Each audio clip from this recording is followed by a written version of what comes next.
Within the first second of someone seeing you, they know exactly how much to respect you. The more that you spend time with them, this either increases or decreases.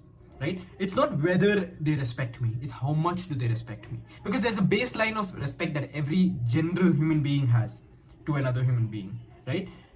But the more things that you do that are off track, off a norm, right? The less or more it becomes earlier on into the relationship, right? Respect is the fundamental to everything else that you want in your life. An investor who does not respect you enough will not invest in your company. If you have food spilled all over your suit and you come and you sit and you're asking for $250,000, do you think they would take you seriously? No, they won't. They'll laugh at your face.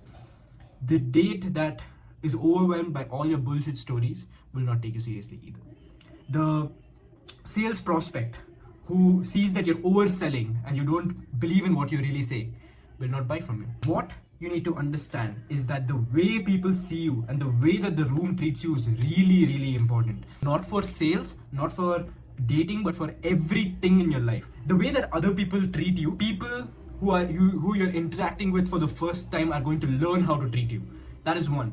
And second is that based on who you're interacting with, the way that they see you, you're going to either be able to get something away from them, which is like maybe an investment, maybe a sale or something like that, or you're going to get better treatment out of them. Basically, what I'm trying to say is that the base of every single thing that you want in your life is out of respect, and you might be actively killing it with the things that you're doing. We're going to break down every single thing that you're probably doing that's wrong and how to fix it. Without further ado, let's get started, right?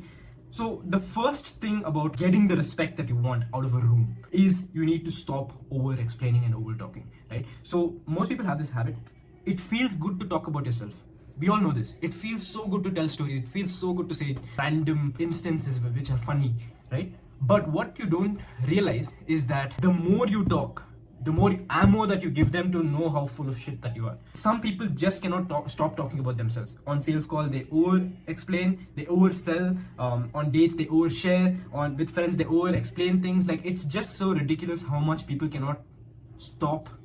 People do not have control over their mouth. If you cannot have control over your tongue, you're not going to have control over the throne. It's a saying. So basically, you need to start being more mindful of what you speak. Now, I'm not saying this is all alpha and that you should not speak to anyone. But what I'm trying to say is that you need to be more mindful of what you're trying to speak. If someone notices that you just would not stop trying to tell about all the great things you've achieved, who you know, who you've been with, and things like that, they just simply cannot see you the way that they saw you before this. They might think that, oh, this guy looks charming, he looks attractive, and as soon as you come here, you're like, oh yeah, I've done this, I've been with this person, I know this person really well. They will know instantly you're full of shit. Treat your words more like a weapon. That's what I'm trying to say. I don't mean absolutely do not open up to people. I do not mean that you need to cage yourself, but what I'm trying to say is that earlier on into the interaction, especially sales calls, be more composed, be more mindful of what you're trying to say. Even when you're breaking the ice, ask questions and reply to these things. Do not just try to speak about yourself. Number 2,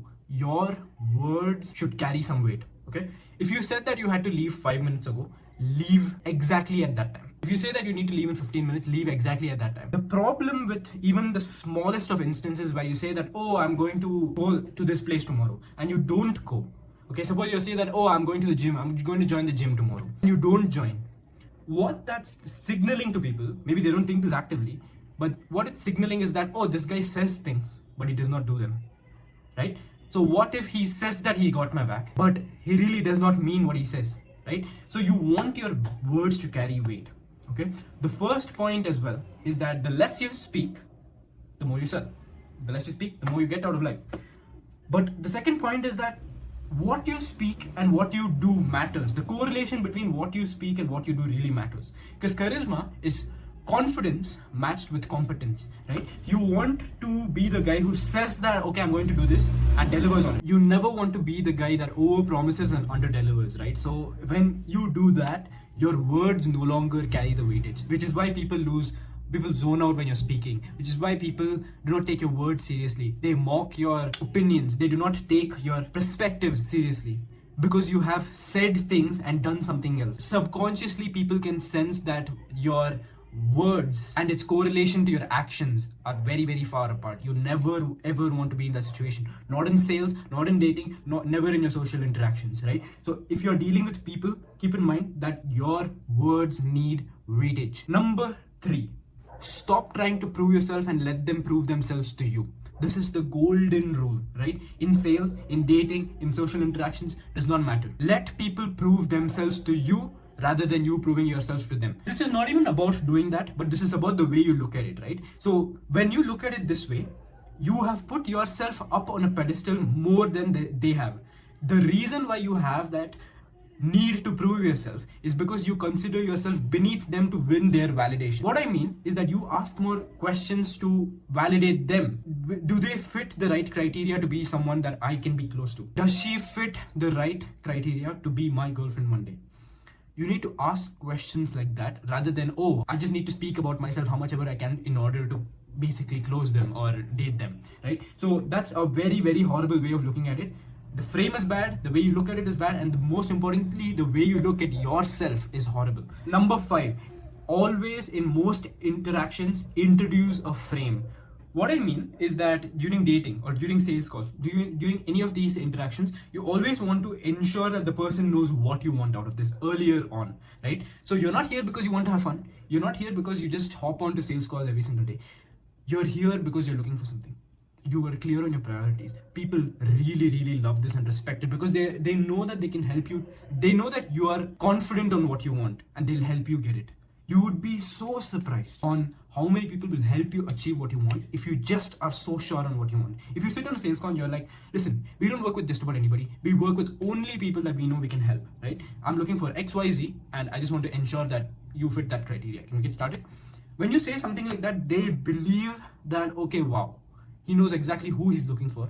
He's not here to waffle, he's not here to waste time, right? So that's very, very important. Now, of course, don't be a weirdo and do it in every single interaction. Like, meet someone in the gym and you establish frame. That's ridiculous. But I'm saying every place that you're trying to get something out of, establish frame. And if it's awkward, do it in a subtle way. Last and finally, you need to be more aware of your body language, right? I cannot help you with this because I don't know you in person. I've never seen you in person. What you need to do is to actually either record yourself talking, the way you talk, the way you interact. B, actually talk to yourself in the mirror and figure out what you're doing. If you have a very close body language and this is how you speak, I had a friend, a really, really smart guy, but the way he talked to people was like this. And then he would just do all these weird head movements while talking. It just makes him look so underconfident. And I just told him that, listen, you need to stop maintaining eye contact because the way you're looking around things, it's making me uncomfortable, right? So essentially, you need to start focusing more on where you're looking, how your hands are positioned, how relaxed you are.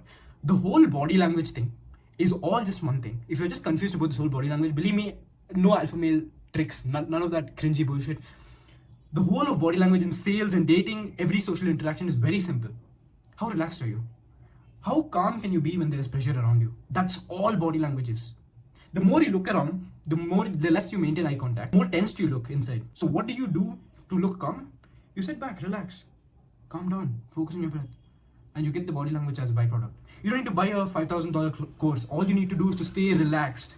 In a sales call, when they ask you, why should I go with you? And the more you start fidgeting, the more you start looking around, the more you break eye contact, they know you're getting tensed. All you need to do is to stay relaxed, calm down. And what's going to help you with that? A, meditation, B, martial arts. Simple. That's about it. Don't listen to anybody else. This is all you need. This is all you need. Be relaxed. That's it. Right? So today's video, we've covered majority of important topics. I've not given you the cliche general advice that these alpha males, sigma males online give you. I've given you different perspectives and why they work. And yeah, if you like that, please share this with someone. Please subscribe. That's all I ask for so that I can grow this channel and keep bringing you these videos without charging you $5,000 for a course. And yeah, that's about it. Thank you so much for watching.